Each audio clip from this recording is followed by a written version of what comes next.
What is up, my friends of the channel, and others? Hopefully, you've got some new guys watching. Hey, if you are a friend of the channel, you know that I love game books. You know, this is mainly Dungeons and Dragons type channel, but game books have returned to my attention over the last few years. We've got some really new, awesome advances in game books, but I always love the fighting fantasy and that kind of stuff. It's a lot of fun when you can't get a group together, you can't play D&D. Game books can scratch that itch, and with the advances that they've made lately, with some of the new series that have come out, it's really fun, and it's really something to look at, especially if you need some content, you got nothing to do. And one of the series that I've really gotten into has been the Destiny Quest series. Michael Ward asked me a while back to look at one of his books, and I ended up buying quite a few of them. Here's 1, 2, 3. I got the companion book for the lore. These suckers are huge, and I haven't even touched. This is his newest one, and what we're talking about today. This is thick. I mean, I'm a normal sized guy. This is a very thick book. This has got to be hundreds. It's got to be hundreds of hours of content. I haven't finished all. I haven't even finished one of them yet, so I don't know for sure. But the content's great. The system is awesome. He's got code words in here. It helps advance the story. Go watch my other reviews on Destiny Quest and my interview with Michael a while back if you're interested. It's cool stuff. These are great game books. Okay, all that being said, he's got a new thing out. He asked me to review. I've been following it, and because it looks pretty cool. It's a new type of game book where you got a group. Actually, there's 2 of you. You start off with. It's so hard to do things backwards. There's a couple guys. We're going to go into it. I got a PDF as well. And then you eventually build a group of 4, and you're basically just dungeon diving and trying to kill guys and steal their loot. So that's pretty much mostly what this is about. No dice, so that's interesting. We'll see how that works. I think there's going to be some strategic decisions you got to make. And let me see. Anyway, this just came out just in May. It got fulfilled. I believe it was in May. It got fulfilled on Kickstarter. It's now buyable in the UK. If you go to thedestinyquest.com, destiny-quest.com, you can buy both this book, the game book, and he provides. I'm sorry, I'm so bad at this. He provides an extra companion combat pad. This is not necessary for the game, but it does give you a few extra sheets for every. So basically every adventure is a sheet. You can set it up yourself. You can make copies. You can do whatever, or you could buy this handy dandy combat pad. Or the actual encounters are in the back of the book as well. So you get to use it. But if you play it once and you mark it all up, then you kind of mark your book up. If you want to save your book and you don't want to have to make a bunch of printouts, then here's the combat pad. Again, it's available for purchase now in the UK. You can get the links off of his site. This is Troubadour Publishing, and that's where you can get it for now. But it's May 28th when I'm making this video, and according to Michael, mid-June. So if you're an American and you want to buy it, you got about half a month to wait, and then you should be able to buy it. I think he said on Amazon. Yeah, he says on Amazon, etc. I don't know what that means, but there'll be places to buy it, and he'll probably have links on his website. I've got so many books, dude. I love this freaking series, and Michael's. I would call him a friend of the channel. I've done a few videos, so when he asked if I would take a look, I was very happy to, because they're just so cool. So let's sit down and take a look. He sent me a PDF to make it easy, of course, to present this so you don't have to stare at me the whole time. And come on, let's do this. All right, let's look at some of the mechanics really quick, and then we'll jump into a couple of actual pages. We'll play a couple of combat systems, and I'll give you my final thoughts. Destiny Quest, Tides of Terror. Michael Ward, illustration by David Wyatt. I would be remiss if I didn't mention this guy. The illustrations are great in here. Look at that backpack, very unique. I don't know what I'd call him, fluid. I don't know what style is. It's his style. Again, his name is David Wyatt, and love his illustrations. And we should point out and give honor to the artists because they work pretty hard as well. Calling all heroes, it is time to take up arms and venture into the monster-infested dungeons of haunted Perova. Do you have what it takes to lead a team of heroes? I do! To success and fame in this exciting adventure, you will be making all their decisions as you battle monsters, overcome obstacles, and uncover priceless treasures. All you need to play is a pencil and an eraser. and a brave heart that is ready to take on any challenge. So we start with Johann Radier, a relic hunter, an intrepid relic hunter, as well as Scarlet Pyre. She's a arcane archer. We'll take a look at their sheets here in a second. You can upgrade them by spending experience points, teams experience points, as you get them. So I guess with each encounter, maybe other things, you'll get experience points, and you can spend teams experience points to learn super abilities such as piercing arrow. Let's look at how many pages are in this book. And while we're doing that, I wanted to mention one thing really quick. This story is set in the same game world as the others. So on par, about the time of the Heart of Fire, in the same game world, in case anyone was wondering. Looks like we have about 420, maybe 420 pages of content, and then we start our combat charts. So this will tell us, I'm sure, what fight we're in, and it'll tell us how we fight and how it works. So yeah, we'll get started on that in a second. Let's go back up to the top, look at the character sheets. All right, so when we get into combat, we'll be presented with these kind of sheets. This is the damage that they do, 2, 4, 2. This is the monster that they are, a wolf. Looks like a goblin. And, well, he probably tells you right here, right? And this is how many hit points they have. So you check it off as you attack them. Your team always starts off at full health.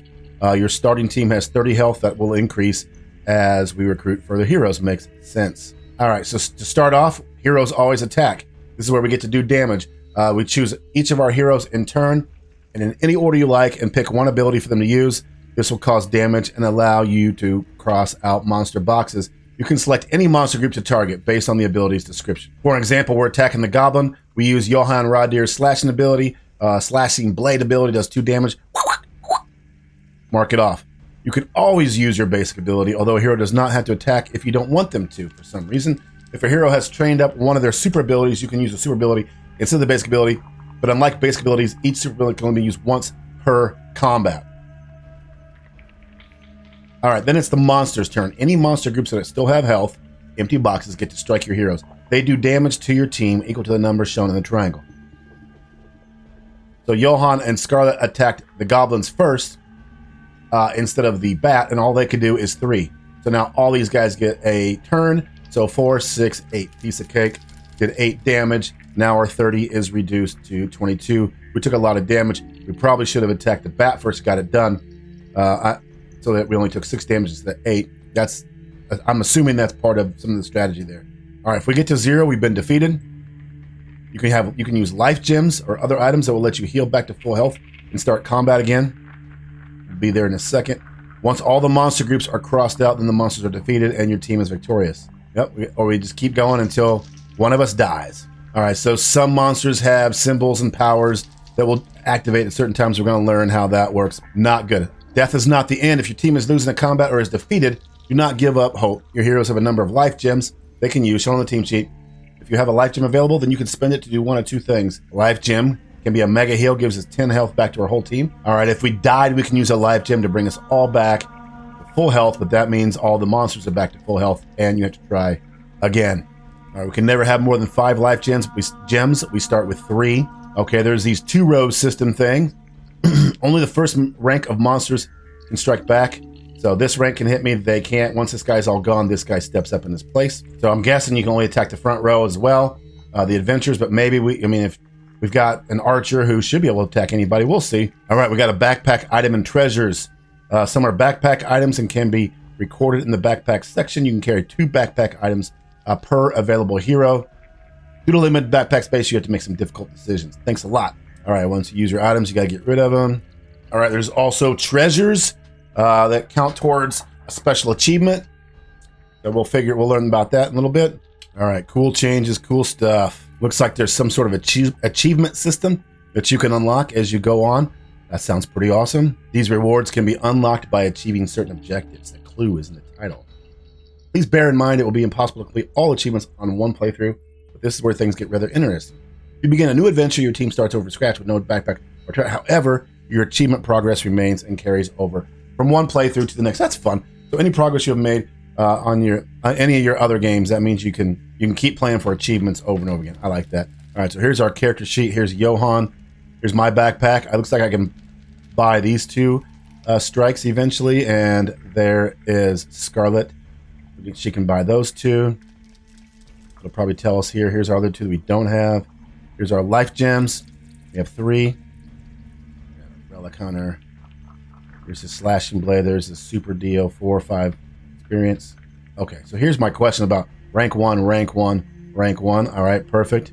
This just makes his attack a little better. Deal 2 damage to any monster rank 1. Ignore all damage that group would deal for this rank. Nice. So that's a nice little. I can get 2 damage and skip their damage, so that's perfect. I like it. Let's see what Scarlet can do. Okay, see, rank 1 or rank 2 because she's shooting a bow. It makes sense. All right, and we got some more stuff. So yeah, we'll worry about that later. Very cool. Very cool. Very cool. Very cool. All right, so here we got achievements. Them dancing bones. Skeletons, Dragon Slayer, Vampire Slayer. Get some pretty cool benefits with each one of these. Here's our words. He'll tell us to check this off, I'm sure, and then we'll use it later to do other things. All right, so let's go. Things are not going quite to plan. Johann Rodeer lies against a crumbling wall, his wrists bound behind his back, ankles strapped together tightly. He makes another squirming effort to break his bonds, a hopeless endeavor that ends abruptly as the bulky form of the hobgoblin takes an angry step closer. Move again and I'll cut you. Johann's vision is still a sickening blur of shapes and colors, but smell alone is enough to alert him to the close vicinity of his assailants. He gives a choking gasp as he leans away from the foul reek, something akin to moldy cheese and wet socks. I'm sure we can come to some amicable arrangement, he croaks, his lips wincing into a doubtful smile. All right, that's as much of the prologue as I'm going to read because this is a meaty prologue. It seems like it sets the story up pretty well, but I'm not going to read you the entire thing. We're going to skip right ahead and get into the action. Congratulations, your team has gained access to the Predgemere Catacombs. I love diving into some catacombs. Johann leads the way down the sloping passage, its walls carved out of the black Perovan rock. Like the ruins above, the stonework is cracked and flaking away, hinting at some former decoration. Geometric patterns and snake-like coils. Dust motes drift lazily through the pale light cast by the jewel in Johann's sword. He pauses occasionally to thoughtfully study the carved walls, his keen eyes flickering from one design to the next. He mutters to himself, then continues onward. Scarlet follows close behind, a permanent scowl etched across her face. This was a big mistake, she grunts, her bow clasped tightly in her fist. Come on, where's your sense of adventure, replies Johann, casting a cursory glance back at her. All right, some more banter. They continue down the passage. It eventually levels off. Facing each other across the chamber are 2 arched recesses. In one, there is a statue of a man clad in plate armor and gripping a broadsword. The other statue has mostly crumbled away to ruin, but the shorn fragments suggest a woman's frame and a decorative gown. I think Johann needs to examine things and let Scarlet stay back with her bow at the ready. So, yeah, that's what's going to happen. Johann's going to examine the floor covering. Let's go to 60. Johann steps slowly around the carved circle, rubbing his jaw with a thoughtful expression. This marks 4 of the Perovan. Up ahead, the passageway bends to the left. In the right-hand wall, there is an archway leading through into a side chamber. Johann tentatively peers inside, raising his illuminated sword to throw light across a pair of stone coffins. What's in there? Asks Scarlet, leaning around to get a better look. Before Johann can reply, there's a sound of booted feet crunching to the dirt, accompanied by the guttural voices of goblins. They sound like they are arguing or grumbling over something. Torchlight flickers from the bend in the passageway. The sound gets louder. Looking at the first combat thing, that we're probably not supposed to fight these guys, but I want to get into some combat, so we're going to fight these guys. Come on. All right, so instead of reading all this, basically they have some banter back and forth. It seems like it doesn't go too well, but just to show you that you can't just look at the combat in the back, the numbers, I assumed number 1 was the first fight, but I was wrong. So it looks like our first fight is going to be combat combat chart 14. All right, let's go. All right, it's pretty easy. Our turn, then their turn, right? So Johann's going to go, deals 2 damage to anyone in rank 1. So, darn it. I got 30 health. There's 8 right there, right? And so I can do 1, and what can she do? She can only do 1 to 1 or 2. I figured we better double up as soon as possible. So they're both going to attack over here. This guy's got 3. We're going to lose 8 points right off the bat. Let's just open up handy dandy. Down to 22. All right, so he's got 1. Scarlet's going to kill this dude. And he will move forward instantly, I believe. All right, so it looks like immediately the group steps forward and attacks. This guy has died. Johan shoots this guy. He's got 2. This guy steps forward. Skadoosh. And so 3, 5, 7. We take another 7 damage. Down to 15 already. All we gotta do is make it through this battle. We can do this, guys. Come on. So this guy has got 2 left. This guy's got 2. This guy's got 4. I gotta get rid of this 3, but then I'm gonna have another 3. That's actually a good point. If I get rid of this guy first, there's nobody behind him. Yeah. Good call, Todd. So, don't necessarily want to kill dudes right off the bat. So that's fine. So yeah, I think that's where we're going. So instead, he's going to attack this dude. This guy has moved forward, so he's going to kill the goblin in back. Well, who's moved forward? He's now in the front, and so there's nobody over there. Scarlet will go ahead and pop a cap in this guy, so he's down to 1. So this guy's got 1. This guy's got 4. This row is all gone, and so we take 5 more damage. Oh man, this is going to be tight, friends. All right, we took 5 more damage. He's got 1, but if he drops down, yeah, he's already got 2 here. So, okay.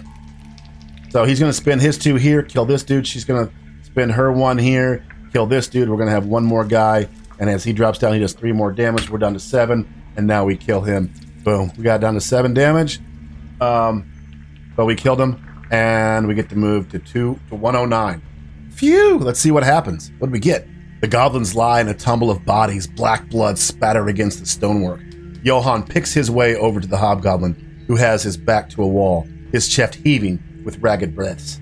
Now, perhaps we can finally get to that amicable arrangement. The hobgoblin leers back, his pig nose snorting. Not gonna tell you anything. They have some more banter back and forth, which you can read when you buy the book, or you can look at my screen and read it. But it looks like Scarlet is checking out the dudes. She finds a map. Look at that. Grub, big stink of danger, trolls, Abacad. We have a map now. That's very cool. You now have gained a goblin map. Your team also has gained 1 experience point. See the illustration on the previous page, which I just did. And we're going to press on and move up to 106. Nice map. And I'm going to make sure that I remember that I have 1 experience point. And we're back to full health. Everybody memorize that map. Here we go. Heroes head deeper into the catacombs, passing further side chambers, cramped with rubble and the remains of stone coffins. All empty and looted, much to Scarlet's chagrin. All right, little banter. Johan smells a troll. Scarlet says she smelled a whole lot of things. We want to go past... Do we want to go towards singing, towards music, or towards the horrible smell? Let's get on some combat. To the smell. With grumbling curses, Scarlet follows Johan into the opening, her face making a series of agonized contortions as the stench deepens. Do we really need to investigate this? She gasps, pinching her nose. So we've got rotted meat and bones, worms, maggots. What do we see but a huge elemental crafted out of sludge and bones? Some semblance of a mouth yawns open, bellowing another roar that causes the world to tremble. Time to leave, gasps Johan. Too late. A fist slams against the wall, dislodging a crumbling rockfall. Time for a cleanup operation, she scowls, taking aim and firing. And we're on to combat chart 3 to battle this foul abomination. Oh my gosh, guys, what did we just get into? The Midden Heap. Check this out. Oh, it's only 2. No, it's... Okay, it's... No. All right. All right, so we're gonna try to do this a little better. At least I'm gonna try to keep track of what's going on. So yeah, it's not just about the front row, it's about the row behind it. So I could kill one of the 2s right off the bat, but then 3s drop down. And so then I'm taking more damage than I want. But then again, I gotta kill them all anyway, right? And we only have, all we can do right now is 3 damage per turn, I believe. Yeah, but Scarlet can shoot behind. So maybe 2, 2. She does 1 and 1. So that's a good thing. I mean, once we need to kill these 2 columns first, I believe. So I could do 2 here, she could do 1. And then I could do 2 here. She could do, stay here and do 1. It's a bit of a quagmire, but let's just go for it. So Johan can only hit the first row anyway.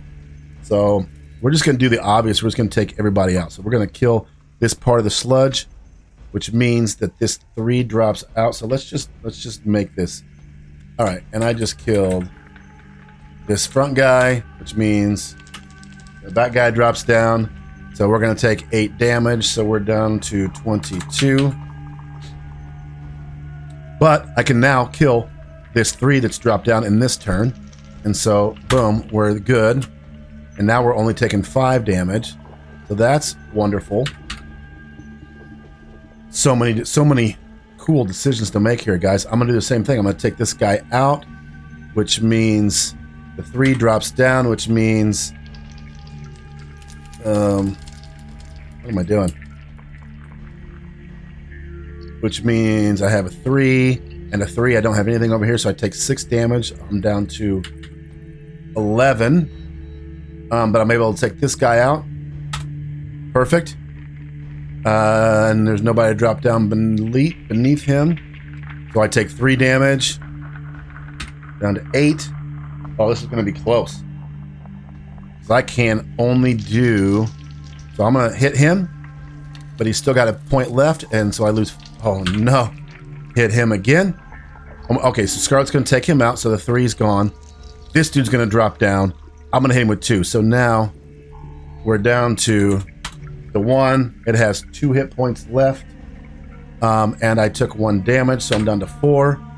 I'm going to hit it, which is going to drop it down. Johan's going to kill it. And Scarlet's going to hit 1 in it, which means we take 2 damage. But she can then kill it. Oh my gosh, that was stressful. That was fun. That was stressful. Let's go to 119 and see what we got. The beast flails.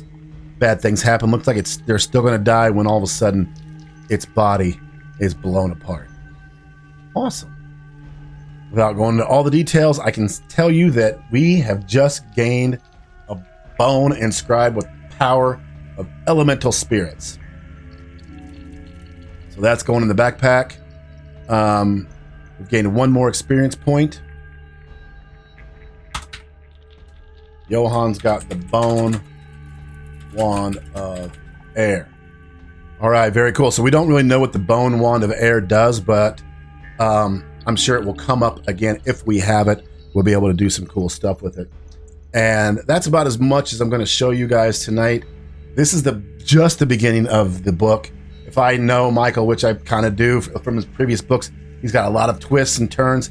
He delights in making us, his readers, just have a good time and also keeping us on our toes. So I'm sure there's going to be even more strategy, even more cool twists and turns. And we haven't even got the rest of the group yet. So very fun. Very, very fun. More things like this, whatever this is. Yeah, fun stuff. So yeah, guys, this has been Destiny Quest Raiders Tides of Terror, a whole new type of book from Destiny Quest. I think there might be more books like this, depending upon how this one sells, of course.